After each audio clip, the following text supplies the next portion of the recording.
Those were protesters last night after the Ohio legislative session passed a bill that dramatically cut the collective bargaining rights of public workers. Like Scott Walker in Wisconsin, Republican Governor John Kasich has claimed all along that it's not about union busting. In fact, here's what he said earlier this month.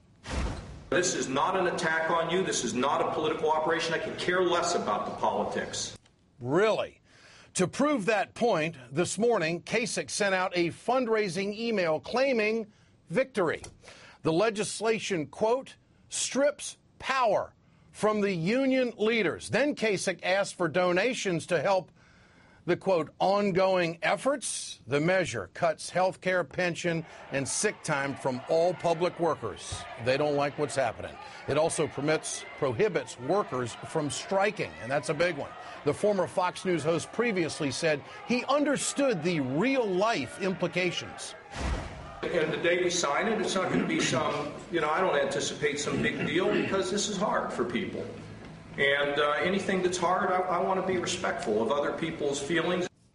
So, after plugging the signing ceremony on Twitter just hours ago, Kasich signed the bill into law, the event broadcast on live TV. Joining us now from Columbus, Ohio, is Wes Spradlin. He's been a firefighter for 20 years. It's an honor to have you on the program tonight, Mr. Spradlin, and I appreciate what you do for your community. Thanks so much for joining us. I know you have the concerns of a lot of Ohio employees. Last night, we played a soundbite of your reaction to the bill's passage, and I'd like to play that again. Here it is.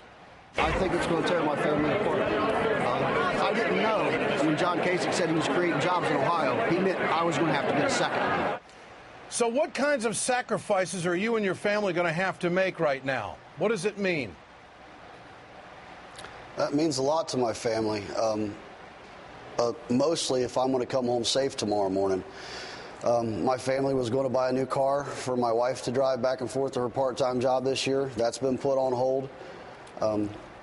My fellow firefighters are losing their union rights. They're using their power to speak. The officers in my union, over 400 of them, are not going to be covered by collective bargaining anymore. I don't understand how this helps the budget at all if my friends and my brothers and sisters cannot be a part of my union. How does that help the budget? Let's talk about the governor. He says that he understands how tough this change is. Do you believe he's telling the truth? Do you think he understands? Anybody that can compare a haircut to my livelihood, to my dreams of being a firefighter, doesn't understand anything, nothing at all. You believe your children are going to be better off because of this? My father worked to be better than his father, and I worked to be better than my father to give my children more than I have. This cuts me back almost 20 years of a career in benefits, in pay. My measly retirement is 60% of my best 3 years. 60%, not 100%, 60%. I cannot get Social Security. I've paid into it, working second jobs all my life. I can't use that as retirement. This is going to kill my family. I'm going to have to spend more time away from them. I'm not going to be able to go to school functions with my children.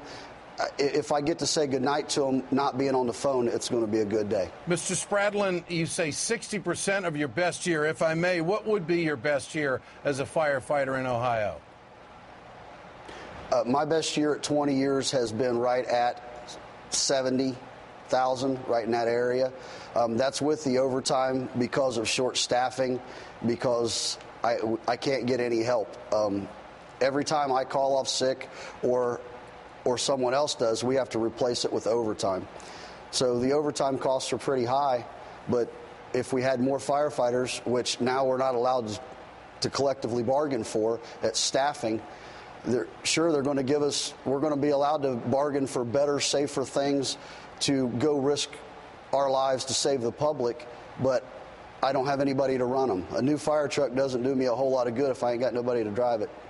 Mr. Spradlin, you are exactly what the Ed Show on MSNBC is all about. A hard-working American speaking his piece. I appreciate you doing that tonight. Thanks so much. Time now to call in Leo Gerard, International President of United Steelworkers. Leo, good to have you with us tonight. What do you make of this? Well, first of all, let me say, Ed, that hearing Mr. Spacek talk was really heartbreaking, because what we're ending up doing is we're punishing the victims of the economic collapse, and we're running a Ponzi scheme on them as well. Let me give you a few facts that don't seem to make it into the debate at the moment. Corporate profits last year were up 37%, while taxes last year were at the lowest level since 1950. We do not have a spending problem in America. We have a revenue problem. We lost 60,000 factories during the Bush era and the economic collapse of 2008. Those factories paid municipal taxes, they paid federal taxes, they paid state taxes. Close to 45 million people in America since the economic collapse on Wall Street have been unemployed for 3 months or more. Those people don't pay into the system.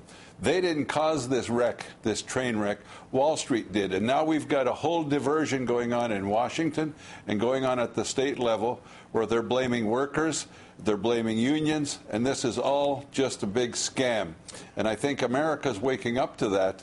And when you see some ordinary person who loves his country, loves his family, is working hard, playing by the rules, tell the American public that this is going to cause him and his family economic decline, while Wall Street and bankers are not paying taxes and lining their pockets with bonuses. Ed, we're having the wrong fight about the wrong issues. Well, you got a chance to recall some elected officials in the state of Ohio. People of Ohio have 90 days to gather 230,000 signatures. What's the game plan, if you know of one? Look, I think that you're going to see recalls going on in a lot of places. But I got my hands on a document today that I'll hold up. This is put out by the Wisconsin Manufacturers Association, and it's a fundraising letter. Let me tell you what it says. Click here to make a generous corporate contribution to counter their efforts. Donations are unlimited and undisclosed. This is the results of that Supreme Court decision, and ordinary working people are going to have to fight for their democracy. These are corporations trying to buy judges, trying to buy governors, trying to buy legislators. And I think we can take it to the streets, knock on a door, tell people what the real facts of life are. And we need to recall some of these people, because they're destroying people's chance at a greater life. And they're really undermining our democracy, turning it into a corporatocracy. And that referendum, we'll see if it takes place. I know there's a lot of enthusiasm for it in the state of Ohio in the wake of this bill being signed. Mr. Gerard, good to have you with us tonight.